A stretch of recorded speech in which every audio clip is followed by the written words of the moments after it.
Thutha wa kamiti ya maseneta 12 arĩa maramũrĩtwo kũthũrima mĩtaratara itiganĩte yogai wa kĩgĩna ikereka rĩa kathatũ ũgũtengemania maumĩrĩra ma riboti yao bunge-inĩ ya Senate mugĩte thutha wa kwaga kũiguithanĩria cikaro 10 rĩu nĩmetĩkanĩirie kĩgĩna gĩa county kĩgayagwo kũringana na wĩingĩ wa andũ. Article 217 of the Constitution, the Senate by resolution is required to determine the basis for allocating among counties the share of national revenue that is annually allocated to the county level of government.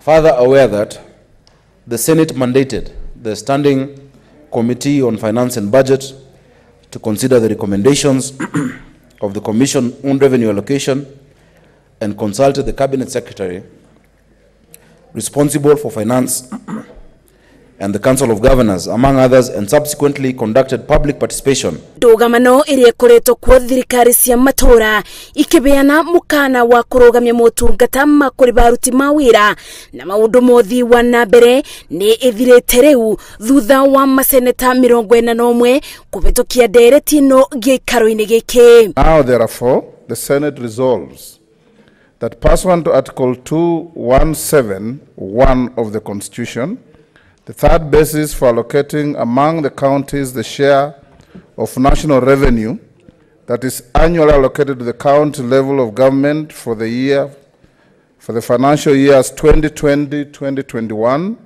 to 2024-2025 shall consist of the allocation ratio and the formula where 1. Allocation ratio, the shareable revenue allocated to the counties in the financial year 2019-2020.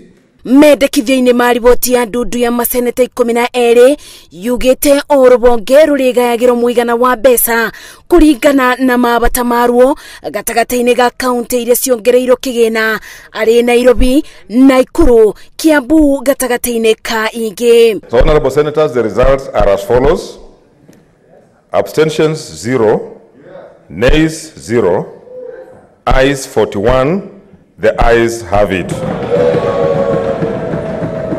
Thutha wa maseneta ya kwetha kibonia kĩũgai wa kĩgĩna kĩa thirikari cia matura kĩrĩa gĩkũbũthĩka mĩaka 5 yũkĩte, mwĩboko nĩ atĩ o ciringi ĩkũrutithĩrio wĩra ta ũrĩa yathĩrĩirwo. Ngĩribotera Inooro TV, njĩtagwo Masi wa Ndia wa Mũrĩithi.